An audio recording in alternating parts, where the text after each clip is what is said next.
नमस्कार दोस्तों। जो कहानी मैं आज आपको सुनाने जा रहा हूँ वह मेरे सबसे करीबी दोस्त के साथ हुई एक ऐसी घटना है जिसे याद करके आज भी उसके रोंगटे खड़े हो जाते हैं। मुझे नहीं पता आप इस कहानी पर विश्वास करेंगे या नहीं, लेकिन मेरे दोस्त ने मुझे इसकी एक एक बात अपनी आंखों देखी घटना की तरह सुनाई थी। मेरे दोस्त का नाम रणबीर है।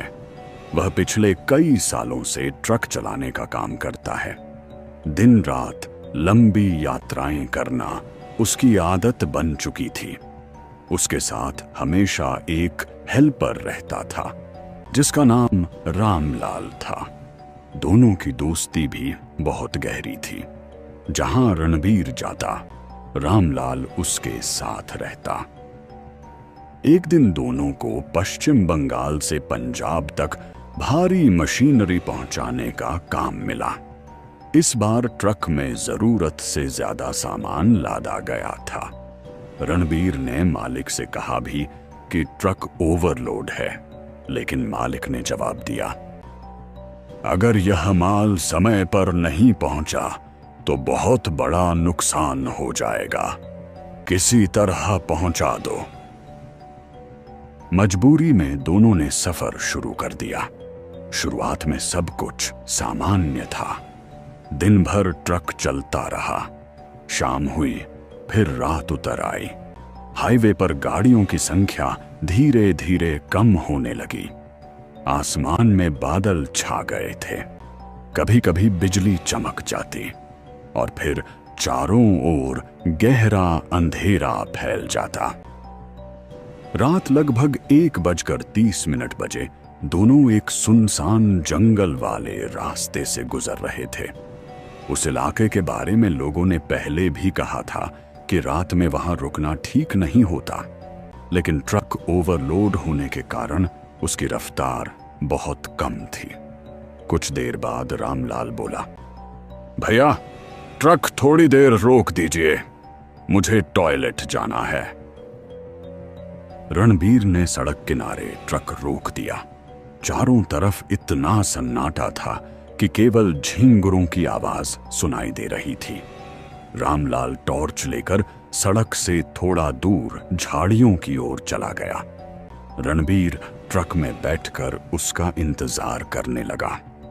1 मिनट, 2 मिनट, 5 मिनट, 10 मिनट, लेकिन रामलाल वापस नहीं आया।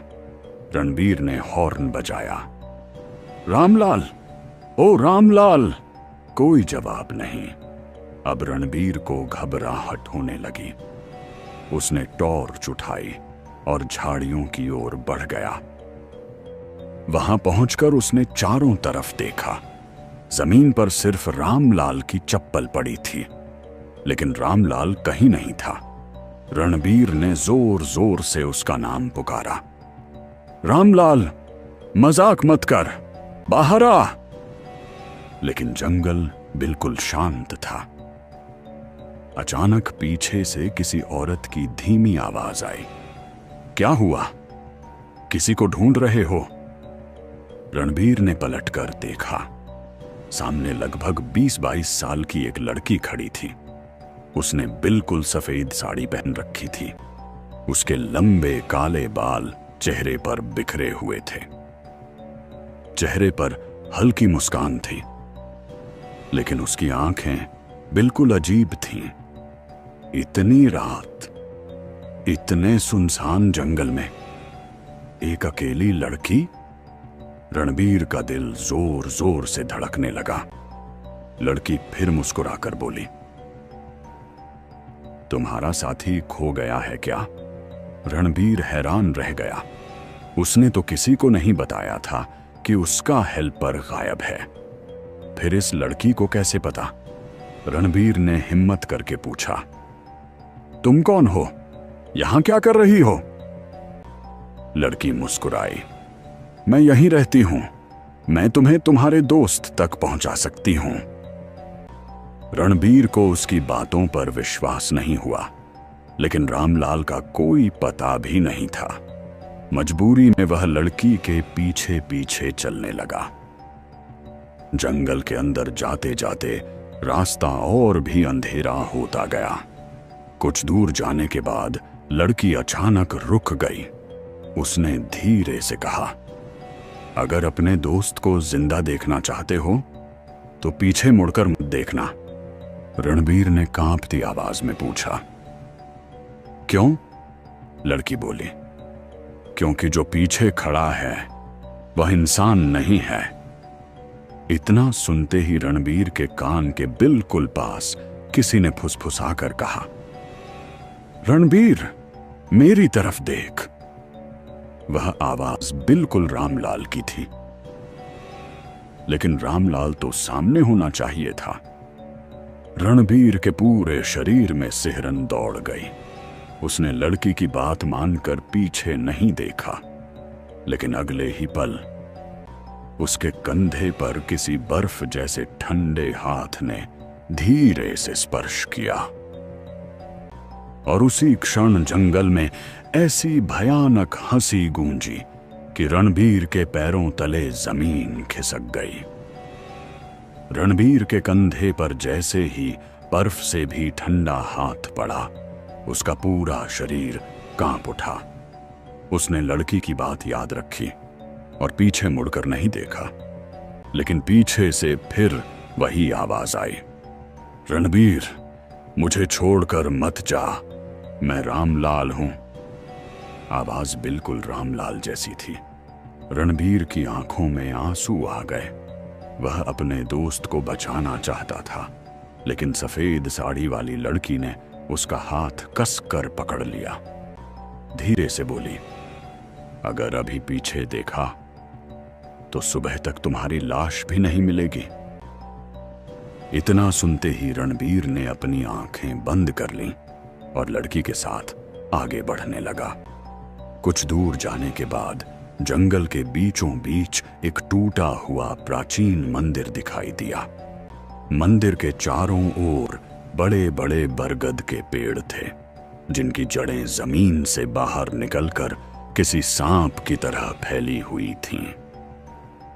हवा अचानक बहुत ठंडी हो गई। लड़की मंदिर के सामने रुक गई। यहीं खड़े रहो, जब तक मैं वापस न आऊं। इस मंदिर के अंदर मत आना। इतना कहकर वह अंधेरे में गायब हो गई। अब रणबीर बिल्कुल अकेला था। अचानक मंदिर के अंदर से घंटी बजने लगी। टन टन टन, जबकि मंदिर के अंदर कोई दिखाई नहीं दे रहा था। कुछ ही सेकंड बाद किसी औरत के रोने की आवाज आने लगी, फिर किसी बच्चे की हंसी, फिर किसी बूढ़े आदमी की चीख। सारी आवाजें एक साथ गूंजने लगीं। रणबीर डर के मारे जमीन पर बैठ गया। तभी उसकी नजर मंदिर की दीवार पर पड़ी। वहां कोयले से लिखा था, जो रात के बाद यहां आता है वह कभी वापस नहीं जाता। इतना पढ़ते ही उसके हाथ पैर सुन्न पड़ गए। उसी समय उसे लगा कि कोई उसके पीछे खड़ा है। इस बार उसने हिम्मत करके नीचे जमीन पर पड़ रही परछाई देखी। परछाई इंसान की नहीं थी। उसके लंबे लंबे हाथ थे और सिर पर दो नुकीले सींग जैसे दिखाई दे रहे थे। रणबीर ने धीरे धीरे ऊपर देखने की कोशिश की, लेकिन तभी वही सफेद साड़ी वाली लड़की वापस आ गई। उसके चेहरे पर अब मुस्कान नहीं थी। वह घबराई हुई बोली, भागो, वह जाग गया है। रणबीर कुछ समझ पाता उससे पहले पूरे जंगल में इतनी तेज चीख गूंजी कि पेड़ों पर बैठे सारे पक्षी उड़ गए। धरती हल्की हल्की कांपने लगी। अचानक मंदिर का दरवाजा अपने आप खुल गया। अंदर घना काला धुआं भरने लगा। उस धुएं के बीच से दो लाल चमकती आंखें दिखाई दी और फिर वहीं से एक आवाज आई, आज दूसरा शिकार भी आ गया। रणबीर ने देखा कि मंदिर के अंदर जमीन पर रामलाल की टॉर्च पड़ी थी। उसके पास खून के निशान थे, लेकिन रामलाल कहीं दिखाई नहीं दे रहा था। सफेद साड़ी वाली लड़की ने रणबीर का हाथ पकड़ा और पूरी ताकत से जंगल की ओर भागने लगी। लेकिन तभी पीछे से किसी ने जोर से हंसते हुए कहा, भागकर कहां जाओगे? यह जंगल अब तुम्हें कभी बाहर नहीं जाने देगा। रणबीर ने एक पल के लिए पीछे देखा और जो उसने देखा, उसे देखकर उसकी चीख निकल गई। रणबीर ने जैसे ही पीछे मुड़कर देखा, उसकी चीख निकल गई। अंधेरे के बीच लगभग 10 फुट लंबी एक काली परछाई खड़ी थी। उसकी आंखें अंगारों की तरह लाल थीं और उसके हाथ असामान्य रूप से लंबे थे। वह जमीन पर नहीं चल रही थी, बल्कि कुछ इंच ऊपर हवा में तैर रही थी। सफेद साड़ी वाली लड़की गुस्से से बोली, मैंने मना किया था पीछे मत देखना। इतना कहते ही उसने रणबीर का हाथ पकड़कर पूरी ताकत से दौड़ना शुरू कर दिया। पीछे से वह भयानक साया भी तेजी से उनका पीछा करने लगा। जंगल में पेड़ों की टहनियां अपने आप टूटने लगीं। ऐसा लग रहा था मानो पूरा जंगल उसी साए के इशारे पर जिंदा हो गया हो। कुछ दूर भागने के बाद दोनों एक सूखे कुएं के पास पहुंचे। लड़की ने कहा, इसके अंदर छिप जाओ, वह कुछ देर तक तुम्हें महसूस नहीं कर पाएगा। रणबीर बिना कुछ सोचे कुएं में उतर गया। नीचे पहुंचकर उसने देखा कि वहां मिट्टी नहीं, बल्कि पुरानी हड्डियां बिखरी पड़ी थीं। कई खोपड़ियां, पुराने कपड़े, टूटी हुई चूड़ियां और एक जंग लगी ट्रक की नंबर प्लेट। रणबीर का दिल धड़क उठा। उसने टॉर्च की रोशनी नंबर प्लेट पर डाली। उसी समय उसे याद आया कि यह नंबर उसने पहले कहीं देखा है। अचानक उसे अपने मालिक की बात याद आई। कुछ दिन पहले मालिक ने बताया था कि कई साल पहले इसी रास्ते पर एक ट्रक रहस्यमय तरीके से गायब हो गया था। ड्राइवर और हेल्पर का आज तक कोई पता नहीं चला। रणबीर समझ गया कि यह जगह साधारण नहीं है। तभी ऊपर से किसी के कदमों की आवाज आने लगी। थक थक थक। वह साया कुएं के किनारे तक पहुंच चुका था। उसकी भारी सांसों की आवाज नीचे तक सुनाई दे रही थी। रणबीर ने अपनी सांस रोक ली। कुछ पल बाद ऊपर से एक और आवाज आई, डर मत, मैं रामलाल हूं, बाहर आ जाओ। लेकिन इस बार रणबीर समझ चुका था कि यह उसके दोस्त की आवाज नहीं थी। वह बिल्कुल चुप रहा। कुछ मिनट बाद आवाजें बंद हो गईं।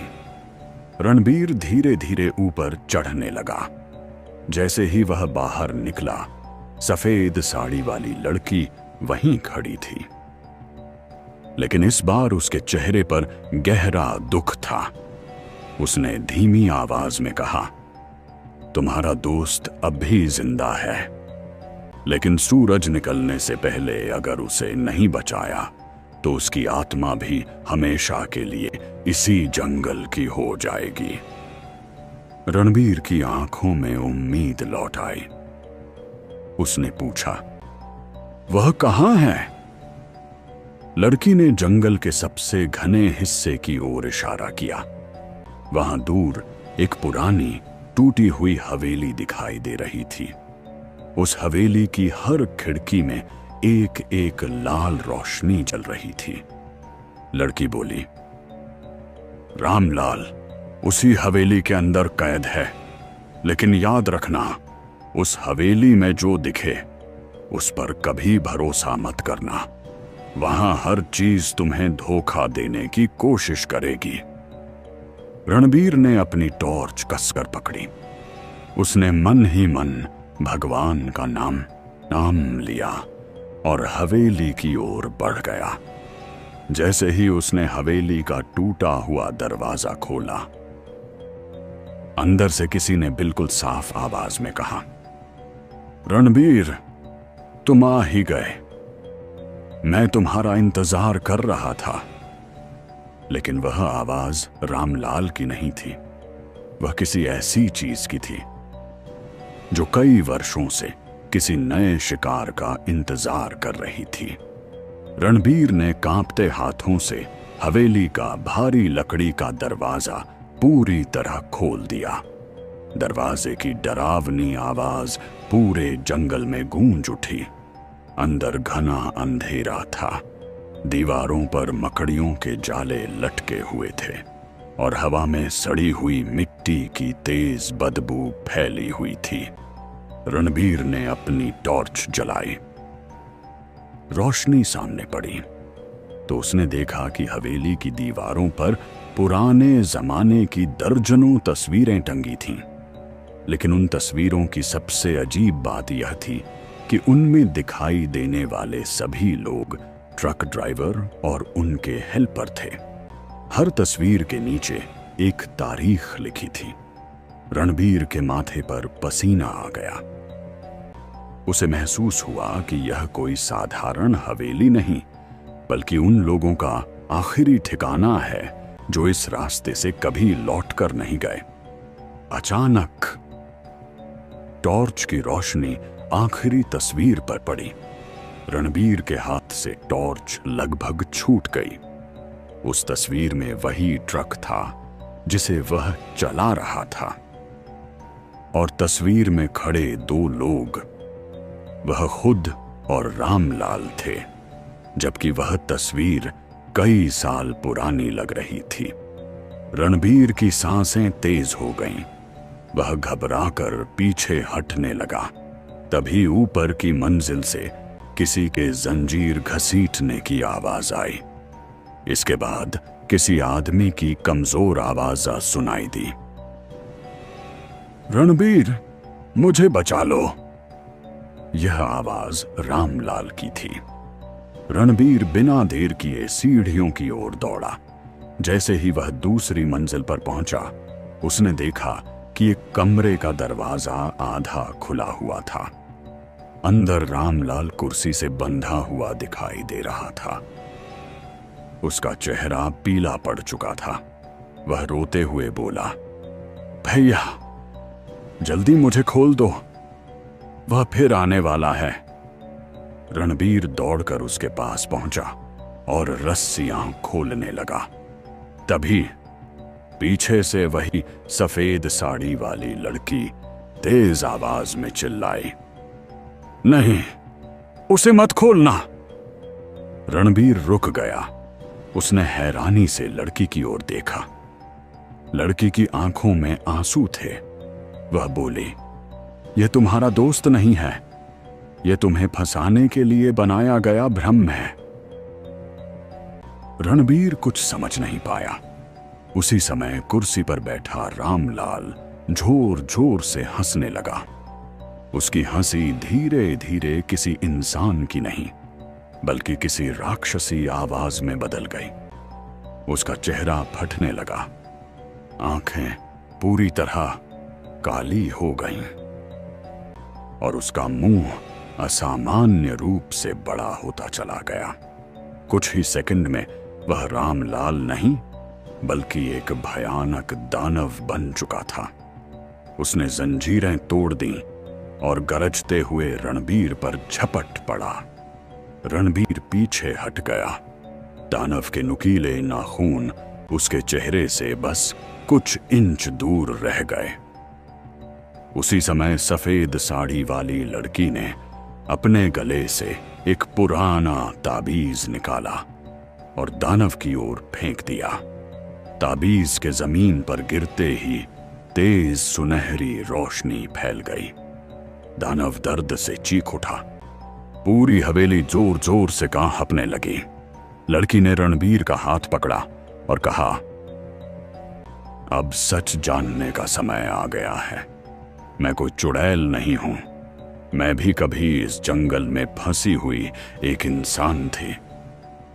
रणबीर स्तब्ध रह गया, लेकिन इससे पहले कि वह कुछ पूछ पाता, पूरी हवेली में एक भारी आवाज गूंजी। जो मेरे रहस्य को जानता है वह कभी जिंदा बाहर नहीं जाता। अचानक हवेली के सारे दरवाजे अपने आप बंद हो गए। टॉर्च बुझ गई और घुप अंधेरे में 2 दर्जन लाल आंखें एक साथ चमकने लगीं। पूरी हवेली अंधेरे में डूब चुकी थी। रणबीर को अपने सामने कुछ भी दिखाई नहीं दे रहा था। केवल चारों तरफ लाल लाल आंखें चमक रही थीं। ऐसा लग रहा था जैसे दर्जनों डरावनी परछाइयां उसे घेर चुकी हों। अचानक एक जोरदार चीख सुनाई दी। रणबीर डरकर पीछे हट गया। उसी समय सफेद साड़ी वाली लड़की ने उसका हाथ पकड़ लिया और धीमी आवाज में बोली, डरो मत, मेरी बात ध्यान से सुनो। इस हवेली में जो कुछ दिखाई देता है उसका ज्यादातर हिस्सा धोखा है। अगर तुम डर गए तो यही डर तुम्हारी मौत बन जाएगा। रणबीर ने कांपते हुए पूछा, तुम हो कौन और मेरी मदद क्यों कर रही हो? लड़की कुछ पल चुप रही, फिर उसकी आंखों से आंसू बहने लगे। वह बोली, मेरा नाम मीरा है। लगभग 15 साल पहले मेरे पिता भी ट्रक ड्राइवर थे। एक रात हम दोनों इसी रास्ते से गुजर रहे थे। इसी हवेली के मालिक ने हमें अपने जाल में फंसा लिया। मेरे पिता मारे गए और मेरी आत्मा इस जंगल में कैद हो गई। तब से मैं हर उस इंसान को बचाने की कोशिश करती हूं जो यहां गलती से आ जाता है। रणबीर की आंखें भर आईं।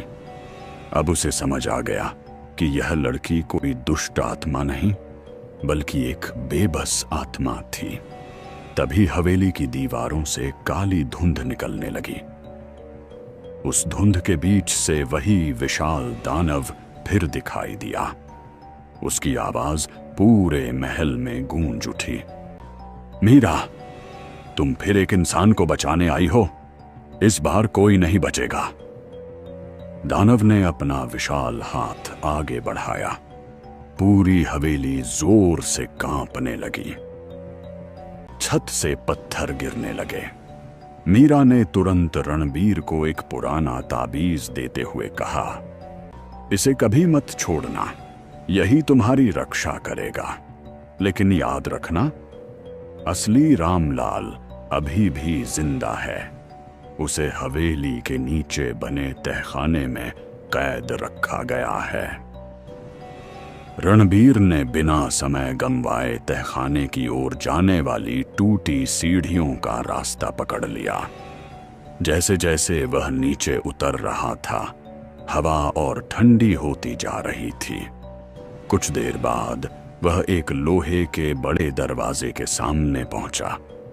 दरवाजे के पीछे से किसी की कमजोर आवाज आई, रणबीर, अगर तुम हो तो जल्दी करो। इस बार आवाज में दर्द था। रणबीर ने ताला तोड़ने की कोशिश की। कई बार जोर लगाने के बाद ताला टूट गया। दरवाजा खुलते ही उसने देखा, रामलाल सचमुच अंदर कैद था। उसके हाथ पैर मोटी जंजीरों से बंधे थे। चेहरा सूज चुका था। वह बहुत कमजोर दिखाई दे रहा था। रणबीर दौड़कर उसके पास गया और जंजीरें खोलने लगा। तभी पीछे से हवेली में इतनी जोरदार दहाड़ गूंजी कि पूरा तहखाना हिल गया। दानव को पता चल चुका था कि उसका शिकार उससे छिन रहा है। रामलाल घबराकर बोला, भैया जल्दी भागो, वह आ रहा है। उसी क्षण लोहे का भारी दरवाजा अपने आप बंद हो गया। तहखाने की सारी मोमबत्तियां एक साथ बुझ गईं और घुप्प अंधेरे में दो चमकती लाल आंखें धीरे धीरे रणबीर और रामलाल की ओर बढ़ने लगीं। तहखाने का भारी लोहे का दरवाजा अपने आप बंद हो चुका था। चारों ओर इतना गहरा अंधेरा था कि रणबीर को अपने हाथ तक दिखाई नहीं दे रहे थे। केवल दो लाल आंखें धीरे धीरे उनकी ओर बढ़ रही थीं। रामलाल कांपती आवाज में बोला, भैया वही है, वही हमें मार देगा। रणबीर ने मीरा द्वारा दिया हुआ ताबीज कसकर पकड़ लिया। जैसे ही लाल आंखें उनके बिल्कुल पास पहुंची, ताबीज से हल्की सुनहरी रोशनी निकलने लगी। अचानक वह काली आकृति दर्द से चीख उठी, नहीं, यह ताबीज। कुछ पल के लिए अंधेरा छूट गया। रणबीर ने मौका देखकर रामलाल का हाथ पकड़ा और दोनों पूरी ताकत से सीढ़ियों की ओर भागे। पीछे से दानव की भयानक दहाड़ गूंज रही थी। पूरी हवेली हिल रही थी। सीढ़ियां टूट रही थीं। दोनों जैसे तैसे ऊपर पहुंचे, लेकिन ऊपर पहुंचते ही उन्होंने देखा कि मीरा जमीन पर गिरी हुई थी। उसकी सफेद साड़ी खून से नहीं बल्कि काले धुएं से ढकती जा रही थी। वह बहुत कमजोर हो चुकी थी। रणबीर उसके पास दौड़ा। मीरा ने मुश्किल से आंखें खोली और बोली, उसकी ताकत इस हवेली से आती है। जब तक हवेली के बीच वाले कमरे में रखा शापित संदूक नष्ट नहीं होगा, वह कभी नहीं मरेगा। रणबीर ने पूछा, उस संदूक में क्या है? मीरा ने धीमी आवाज में कहा, उसमें एक तांत्रिक की काली साधना का सामान और उसकी आत्मा का बंधन है। उसी ने वर्षों पहले इस जंगल को श्राप दिया था। इतना कहते ही मीरा बेहोश हो गई।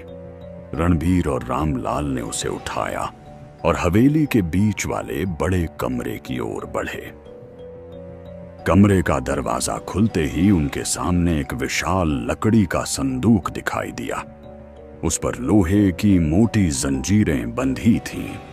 चारों ओर अजीब मंत्र लिखे हुए थे। जैसे ही रणबीर संदूक के पास पहुंचा, पूरे कमरे में अचानक बर्फ जैसी ठंडी हवा चलने लगी। सभी खिड़कियां अपने आप खुल गईं और दानव की गूंजती हुई आवाज आई, अगर वह संदूक खोला तो तुम तीनों की मौत निश्चित है। रामलाल डर गया। वह पीछे हटने लगा, लेकिन रणबीर अब डरने वालों में से नहीं था। उसे समझ आ चुका था कि अगर आज वह पीछे हटा तो न वह बचेगा, न रामलाल और न ही कोई दूसरा ट्रक ड्राइवर जो भविष्य में इस रास्ते से गुजरेगा। उसने पूरी ताकत से जंजीरें खींचनी शुरू कर दी। संदूक की पहली जंजीर टूट गई। उसी क्षण पूरी हवेली इतनी जोर से कांपी कि छत का एक बड़ा हिस्सा टूटकर नीचे गिर पड़ा। दानव पहले से कहीं अधिक भयानक रूप में उनके सामने प्रकट हुआ। उसकी ऊंचाई लगभग 12 फुट थी।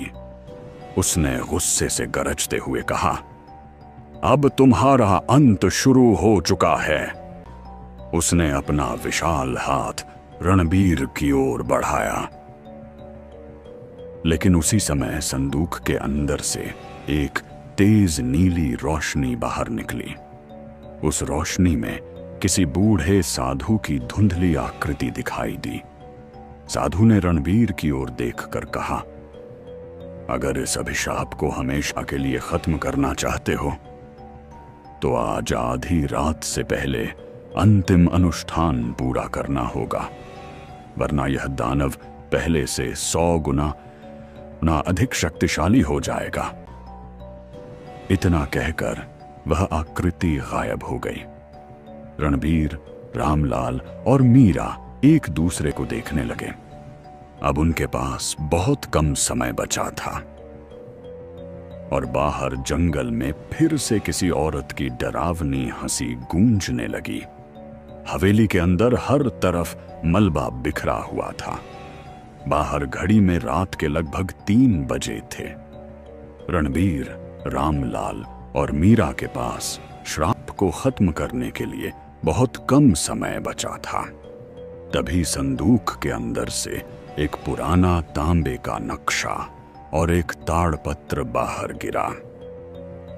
रणबीर ने टॉर्च की रोशनी में उसे पढ़ा। उस पर लिखा था, इस जंगल का श्राप एक तांत्रिक काल भैरव ने कई वर्ष पहले अपनी अमर होने की लालसा में दिया था। उसने निर्दोष यात्रियों की बलि से देकर अपनी शक्ति बढ़ाई, लेकिन एक सिद्ध संत ने उसकी आत्मा को इस हवेली के नीचे बने शापित संदूक में बांध दिया। जब तक यह संदूक और हवेली साथ रहेंगे, उसकी शक्ति कभी समाप्त नहीं होगी। रणबीर सब समझ चुका था। मीरा ने धीरे से कहा, इस हवेली के पीछे एक प्राचीन शिव मंदिर है। वहीं जाकर इस संदूक को पवित्र अग्नि में जलाना होगा, तभी यह श्राप समाप्त होगा। तीनों ने मिलकर भारी संदूक उठाया और हवेली से बाहर निकलने लगे।